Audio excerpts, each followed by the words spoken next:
Well, welcome to another edition of Experts at EWU.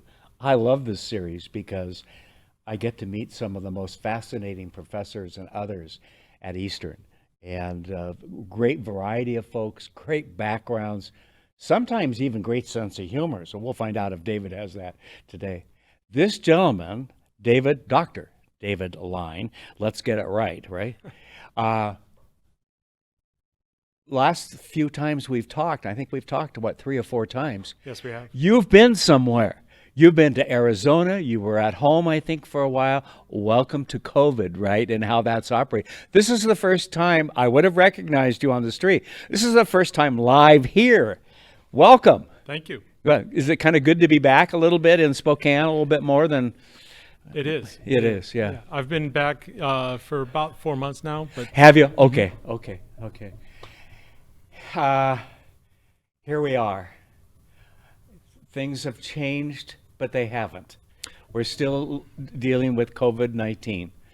Do we start calling it COVID-20 or 21, or we just we go back to when it really was detected and started? That's why it's the 19 on it. But not much has changed since you and I've had several conversations. We've gone into a little more comfortable situation out in the community, and then came back from that real quick when we realized there were some problems and so forth. The governor has extended the stay-at-home in terms of business and some things like that right now. We're still seeing the effect that's having on small business, the mom and pops especially. Where are things compared to when we last spoke, which was when you were back in Spokane, but you were from home, I think, or Right. the office. Right. How are we doing? I know Christmas apparently has caused some problems. Even my daughter, who works at a hospital in Bellingham, says she came to work the other day and the numbers were just crazy. Yeah. So welcome, or thank you for having me again. Good to see you in person. Yes. Yeah. And we've got it okay and worse. And so Oh, that's a direct answer. Exactly. We think that we're getting used to it. We're getting familiar with it, and familiarity has, in many ways, built contempt. Yeah. And so COVID is now killing as many people per day as heart disease. Really? So 1,800 per day projected throughout the rest of this month. So we will lose more people through COVID, or as many as we will through heart disease. Wow. Okay. So where do you think we need to go? We need to realize that it's severe, that it's real, and that we are not out of the woods. We're in the real thick of it right now. Are we really? Yeah, so the vaccination's fantastic. Yeah. I'm looking forward to getting mine today. But that doesn't mean that we have resolved the issue. We're still fighting this, and we're still, in many ways, losing. Yeah. I think of what do we tell the small business owner out there that is on the verge of going bankrupt and closing? I think especially because we've seen a lot of publicity recently on restaurants and so forth that no longer they're trying to do this outside thing. I've sat outside, even with the heaters, it was 45 or 50 degrees, and so forth, because I know they need the dollars and so forth. And sometimes you just have to meet with people in person. What can we tell them? We can tell them that we still have a lot to go. And unfortunately, the news is good, but it's not easy. It's going to be a slog for a bit. We really need the support of the federal government to help with the CARES Act and things like that. Right. Because we're not out of it. And so therefore, nobody should think that we've already pumped in trillions of dollars. We've solved this. That's not. And we can walk away. Right. Yeah. So we need that small business support again. We had great initial thrust in March. Well, guess what? It's worse than it is in March. Really? Yep. Wow. You mentioned briefly that you're going to get shot today. Yes. You mean the vaccine shot, not I no one's going to hold you up and all that. Matter of fact, we're going to get a picture of that and insert that during our discussion right now. Yes. So we're recording this and holding it till later today. Yep. So we can get it out. But tell me about any apprehensions? Yeah, I have personal apprehensions, Okay. but that's because of my previous history with vaccinations. Okay. I have a mild reaction, mild flu-like symptoms for 2 or Okay. 3 days, and that's the way. I think a lot of us have had that. Yeah. and so that's my only apprehension. Okay. From a perspective of is it safe? It's absolutely safe. Okay. And there's a variety of reasons. I know that there's a variety of reasons that we should expect that it is. First of all, the virus is not that complex. Okay. So it's a fairly simple virus. It's a coronavirus, and we've been dealing with it for many years. We've created many vaccinations associated with coronavirus. Okay. We just haven't heard it or seen it like this. Right. Yeah. And so the scientists are very familiar with that. And then with mRNA, which is a technique of developing vaccinations, we are actually going to make it so it's even safer. And one of the evidences that we can point to is the fact that we have to keep the Pfizer vaccination at 93 below zero. Okay. That's so important to recognize. That is so unstable and so susceptible to almost everything wow. that we have to have it hyper-frozen. And then once we have it, the enzymes inside our body would attack it. And that was one of the problems. The enzymes in our body want to destroy that so readily it would not be effective. Okay. So we had to come up with really cool ways putting it all together so that the vaccination's even stable enough to work. So we get it to work. And to do it in record time. Yeah. Yeah. And so once we get it to work, then it actually gets destroyed very quickly. Okay. And then it's mimicked by our immune system, but we had to be careful of that because we didn't want it to our immune system to overreact. Right. So all these complications made it a little bit harder for us, but we figured it out. Well, we figured out how to get it just so it works, not so it does anything else. And then once it's done, it's out of us really quick. Could we have done that 5 or 10 years ago? Absolutely not. Wow. Yeah, there's no way. And the reason is because this messenger RNA, so RNA is a type of genetic material. We create this mRNA, and it allows us to mimic the vaccine. Mimic the virus. Okay. One of the things we had to do 5 years ago was we had to grow the virus, and then we had to make it weaker before we could even start. But Okay. now that we just can create the virus in our by ourselves, we don't need to grow it. We can just produce it. Okay. Is this a game changer for the future? Absolutely. Okay, so it's more than just this. Yeah. Yeah. We're thinking melanoma is a situation. They're showing promise of using effectively a vaccination or the mRNA to help us get through melanoma. Cystic fibrosis is another one that we think theoretically we could build up the proteins that are needed that would address that disease. So there's a lot of really important things. How about things like Alzheimer's? Does it even come close to that? Or is that a whole different? It's not a whole different, but there's a lot of other things that are involved with that. So there is some promise in other diseases. Yeah. Obviously it's working as far as a vaccination for viruses, but there's other opportunities. You mentioned something that I can reflect back on, the flu vaccine. Okay, I've done it every year for a number of years. And I'm going to say about 4 years ago, they gave me the senior version of it, which I don't know why it's different. I had a reaction to it. The other times I would have a little bit of a reaction. I wouldn't feel quite so good. I wasn't top of my game for the next couple of days. So I always made a point of getting it on Friday so I could sleep on the couch on Saturday if I had to, and so forth. And so there are some ways to get around this. If you're not going to feel later today, you have permission to sleep on the couch for the next couple of days. I'll let my chair know that. Yeah. Yeah, good luck with that, right? Kent who said what? Yeah, what is he doing? I love the fact that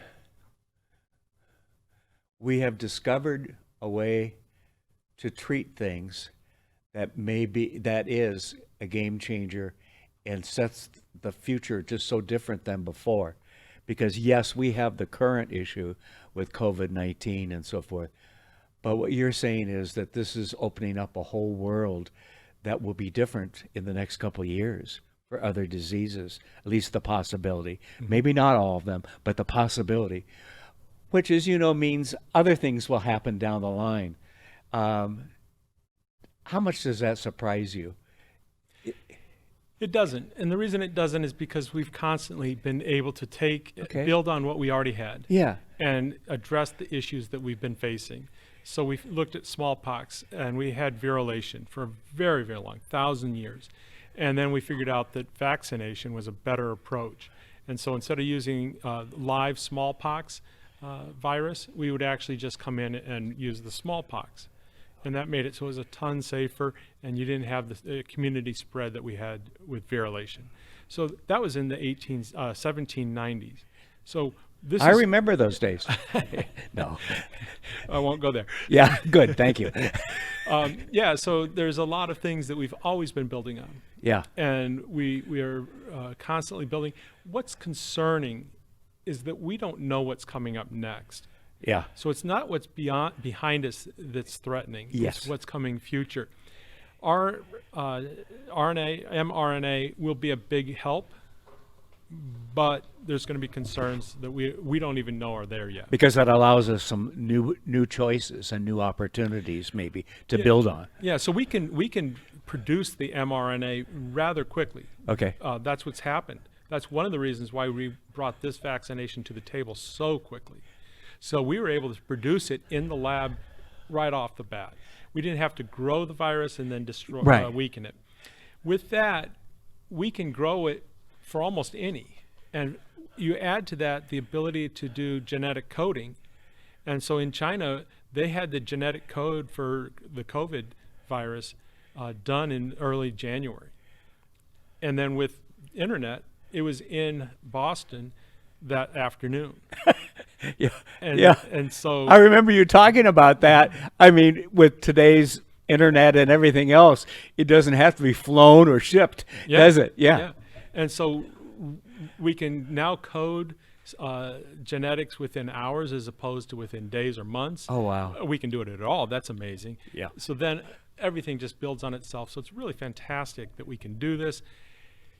We just have to be concerned about what's coming next. There's a lot of information and some of it probably misinformation out there.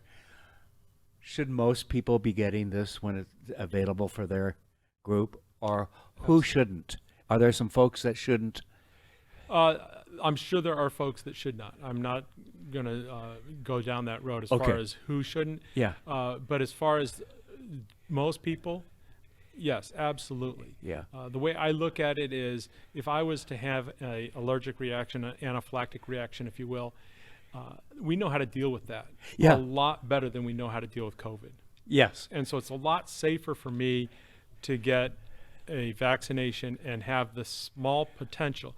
There's been 21 anaphylactic reactions out of the first 2 million injections. In the country? Mm-hmm. Wow. And of those 21, 15 had that anaphylactic reaction within the first 15 minutes. So that's why they're having people wait. Yeah. So I'll get my vaccination, I'll have to wait. They don't let you go, do they? No, and that's good. Yes. So then we've got an incredibly small number, 6 people that had a severe adverse reaction. Now you compare that to the 3,000 people that are going to die today Yes. from COVID. Yeah. The numbers are clear. Yeah. Yeah. Wow. I love this. I don't know science well, but I love talking to you because I learn so much, and you and your colleagues out there are working on so many new things that are coming down the line. That great hope for the future and how we deal with things. All right, we're starting to get delivery of the 2 vaccines that are available right now, right? Mm-hmm. 2 different manufacturers. Yeah. Are they the same vaccine or slightly different? They're different, but But- from a layperson, even from my perspective, they're the same. Essentially the same. Yeah. Okay. And they're starting to give it to the first caregivers and all that that are constantly exposed to this. And I think back to my son, who's a firefighter, who shows up on a scene, and the guy mentions something. Oh, I've been exposed. This is months ago, and it would have. He says, Dad, I would have prepared differently. Yeah. You know, and no one bothered to. the person calling in to 911, it was out on Fairchild base. And so I think most people are now aware of, okay, if I've been exposed to it, there are certainly steps I can take and to tell first responders. So it's going to those that work on the hospitals and the caregivers, obviously, even the caregivers that are working with senior homes and so forth, for all of that they don't spread it. Because for the most part, once you've been vaccinated, you should not be giving it to other people, right? Right. Okay. So if you've had it or get vaccinated after a period of time, I'm sure there's a week or 2 or 3 in there, you shouldn't be able to be a spreader. I have not heard of anybody being a spreader as a result of getting the vaccine. Okay. That was, as I mentioned before, that was a huge issue Yeah. with virulation.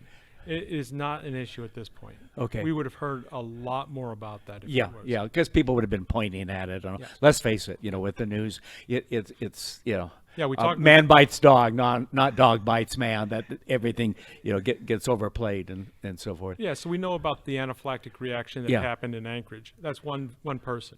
Okay, We don't know about one person. yeah, we don't know about the 70,000 people that have been vaccinated Yeah. in North Dakota.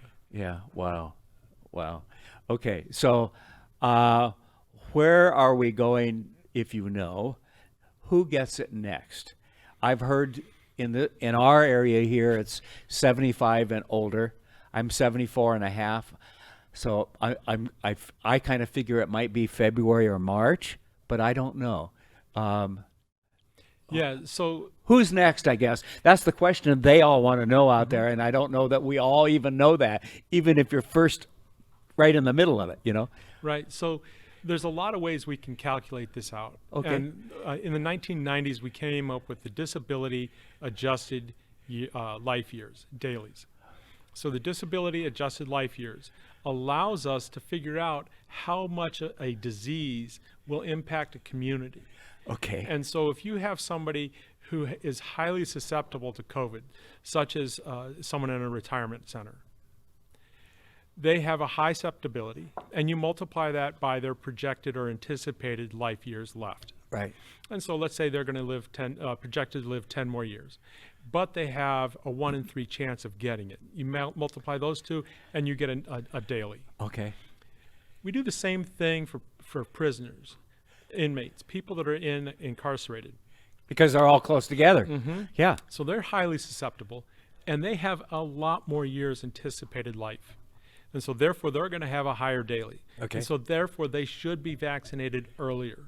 If for no other reason, even if because they're in prison and you want to be badass about them and so forth, for those who take care of them there.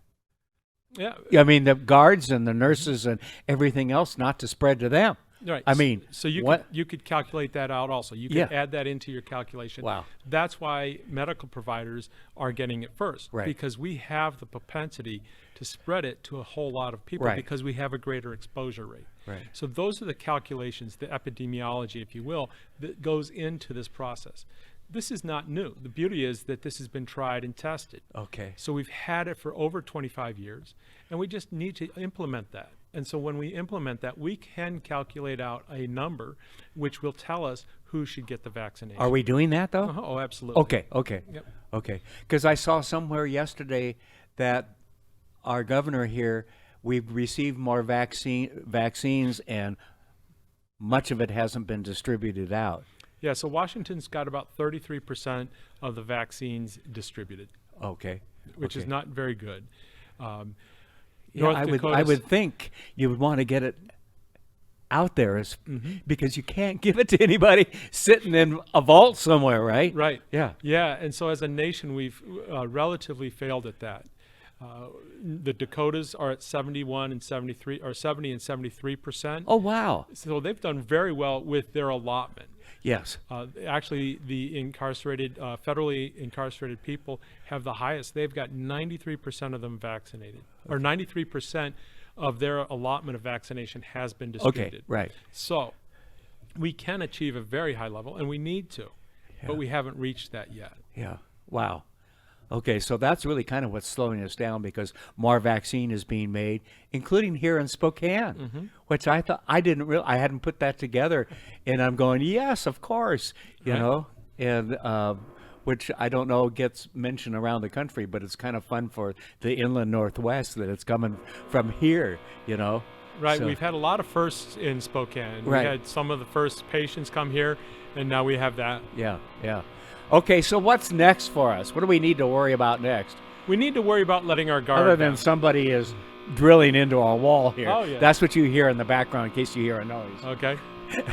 Yeah, we need to worry about letting our guard down. Okay. We need to think about, we have the propensity, we've got COVID burnout, first of all. And so we all think we can it's over. I'm so used to it being Yeah. out there. I'm comfortable. I've gone I have to admit, I am tired of it, David. Yeah. Yeah. And we're all comfortable. We in March, I didn't want to touch the handle on the gas. Yeah. Now, I have forgotten my mask going into a store, Yes. and I didn't freak out. And it's just that comfort level Yeah. that we need to watch out for, Yeah. because it is out there at a much greater rate, Yeah. and it's just tearing. Especially a couple of months and a couple of weeks following major family holidays. Okay. Yeah, and so we've got a level of COVID that the prevalence level is just beyond. Really. And so, So what should we be yeah, doing? this is scary. Remind me and our viewers, okay, Kent, here's what you need to be doing. Washing hands. Washing hands. Wearing masks when you're meeting with people and so forth. Yep. Yeah. You and I are 6 feet apart. Right, right. And that's important to recognize. Okay. We are also in a large space. Right. So even though we're inside, there's good ventilation. Right. We have the ability for the COVID to go elsewhere. It's going to go Right. up and out, as opposed to a confined space. Yes, a small office would be a good example, Yep. or a cubicle. Or, Yeah. or the front seat of a car, or even the back and front seat of the car. Right, right, right. And so those are things that we want to reduce the exposure, which is airborne. Yes. And we want to make it so that when we're inside, we're wearing a mask for sure, and we want to reduce that amount of time being inside with other people. Yeah. I hate wearing that mask. Do you like wearing the mask? I've actually, I think I've trained myself to believe that I like it. Yeah. I actually use it when I'm outside now when it's cold. Okay. It's like, wow, why didn't we wear these? Well, all see, the you're time? not wearing glasses. Some of us that are wearing glasses, I went to the market the other night, and I can't see close up without the bifocal part, and I'm trying to find, well, I bought this steak, I have no idea what the amount is. Just things like that. Yeah. Because I can't see, I'm fogged up. Yeah, so the neck gaiter is my solution to that. Okay. The neck gaiter allows that exhalation to go down as Okay. opposed to pumped up. Okay. It makes it so that it's actually, I think that neck gaiters are a lot safer because they come around and they seal off Yeah. on the side. Right.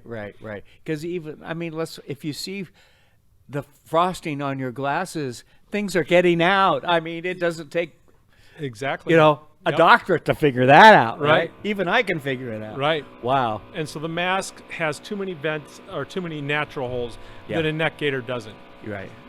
And the neck gaiter is what we see on TV a lot and so forth, which is kind of like an ascot kind of thing that you Yep. then pull up when you need it. Right. And so think about it. Yeah. When you're outside and it's a little bit cool, just Yeah. pull that up. What's next? With politics, with all that's going on, when will this be over? And I'm looking for an exact date, of course. I think it's going to be, when was your birthday again? Yeah, June 8th. Okay. It's Expect to be still in it, right? Yeah, we'll still have. Yeah. I expect by June 8th that we're going to have a sufficient amount of people vaccinated that we will start to realize some herd immunity. Okay. So pockets of people will be getting herd immunity, and the disease will have a hard time getting a hold in the Okay. community. So our prevalence rate will be significantly dropped. So the vaccine is so important because especially on the most vulnerable that can get it and spread it. Right. Okay. Yep. And so if we can get them so they're not vulnerable, and also we reduce that spread rate, then it becomes small pockets. Okay. So COVID will be around us. It will be spreading very silently. There will be clusters, and when Yes. those clusters pop up, a community will have to respond accordingly. Right. That's the challenge. So we need to be able to say, hey, we need to be flexible and respond. Universities are a classic example of that. All of a sudden you bring the students back in, Yeah. and we saw this in the fall. Next fall will be very different. Students will be able to come back in. They will not be spreading it at the rate they spread it this year. Right. But they will still spread it. Yes. And so therefore a class or even a small campus might need to shut down for 2 weeks. Right. And they need to be nimble enough to do that. Yeah. If they are, But more normal than we've experienced in the last, 10 months? yep. Yep. Yeah. So if they are, they'll be able to fix that rather quickly, and it won't go into a greater community. Oh, thank goodness. Yep. And we're going to see that in any number of places. You could see it at a sporting event that occurred. Who knows? When do we really think we'll start to see that? Early summer? Some of it? Will we have enough vaccinated by then to start to see some of that change in direction? No, I think it's going to be earlier than that. I think it's going to be Oh, really? March or even April. Wow. Yeah, so That's hopeful. we're at such a peak. We've just had the holidays, which was a spreading event. We've got the cold, so everybody's inside as opposed to outside. Right. And we've got the vaccination. Wow. You put- Thanks for good news. You take all Okay. those. You take all those away, and you're going to start to see the ability for it to spread is going down because of the vaccinations. We're not spreading it because we're outside.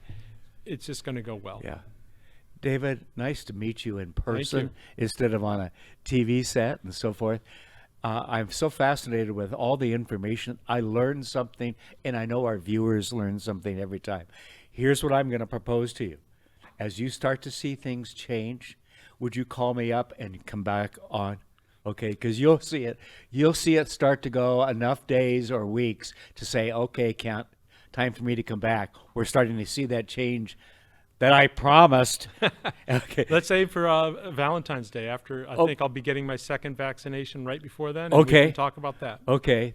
Thank you for such good information. It's so valuable because we hear the political sides to things, and we hear some newscasters that think they know it all and so forth. But your expertise, again, you're an expert at EWU. Thank you for what you do. And thank you for being here in Spokane, because you're a ready resource for all of us. And thank you for continuing to be a part of our program. Thank you for having me. All right. And thanks for watching Experts at EWU. We'll see you here, right here, next time.